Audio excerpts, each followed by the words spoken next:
Aiwa silks, Kasaragod, Kanhangad, Mangalore. Chandrashekhar Azad, നിങ്ങൾ വല്ലാത്ത രീതിയിൽ രാജ്യത്തെ മതേതരത്വ വിശ്വാസികളെ സ്വാധീനിക്കുന്നുണ്ട്. ഒരു മാധ്യമ പ്രവർത്തകനപ്പുറത്ത് പറയട്ടെ, വല്ലാത്ത ഇഷ്ടമാണ് നിങ്ങളെ. 100% ഒരു ഭാരതീയൻ്റെ എല്ലാ ഗുണങ്ങളും അടങ്ങിയ ഒരു പച്ചയായ മനുഷ്യനാണ് നിങ്ങൾ. നിങ്ങളാണ് ഈ രാജ്യത്തെ യഥാർത്ഥ നായകൻ. മതേതരത്വ വിശ്വാസികൾക്ക് നിങ്ങളിൽ വലിയ പ്രതീക്ഷയാണ് ആസാദ്.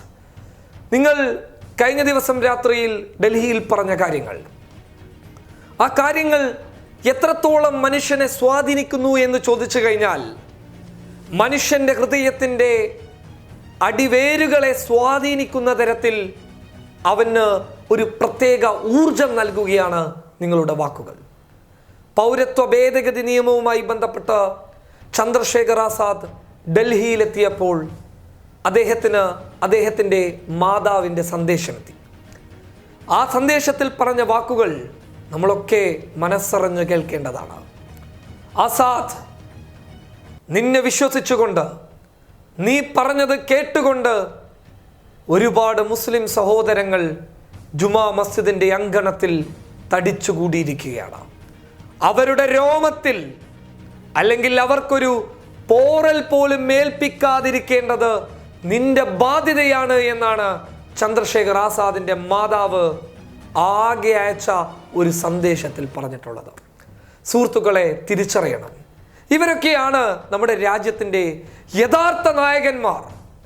ഇവരിലൊക്കെയാണ് നമ്മൾ യഥാർത്ഥ വിശ്വാസം ചെലുത്തേണ്ടത്. കാരണം അവസാന നിമിഷം വരെ, മരണം വരെ പിടിച്ച കൈ വിടുകയില്ല.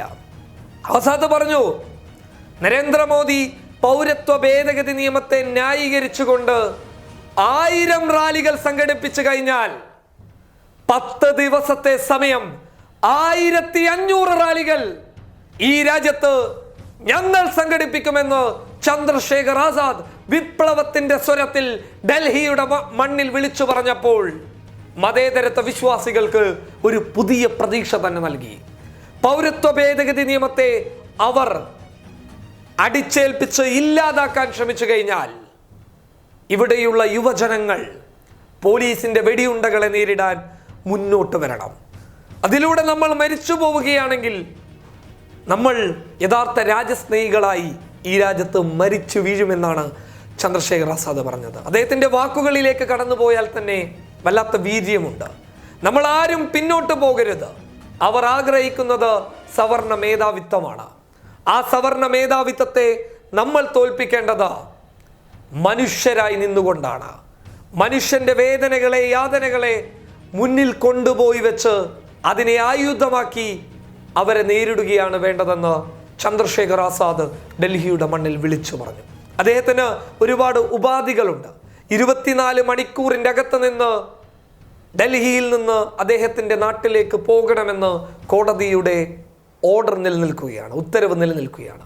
അതിനിടയിൽ പോലും ജുമാ മസ്ജിദിലേക്കും അവിടെയുള്ള ഒരു ക്ഷേത്രത്തിലേക്കും ക്രൈസ്തവ പള്ളിയിലേക്കും പോകാൻ അദ്ദേഹം തയ്യാറായി. ആ മതേതരത്വ മുഖം ചന്ദ്രശേഖർ ആസാദ് പച്ചയായി ഇന്ത്യൻ രാജ്യത്തിന് വിളിച്ചു പറയുമ്പോൾ ആ വീര്യത്തിന് മുന്നിൽ ഞങ്ങളൊക്കെ തലകുനിച്ചു പോവുകയാണ്. നിങ്ങളുടെ ആ മാതാവുണ്ടല്ലോ, ആ മാതാവിന് ഒരു big salute. News desk, public Kerala.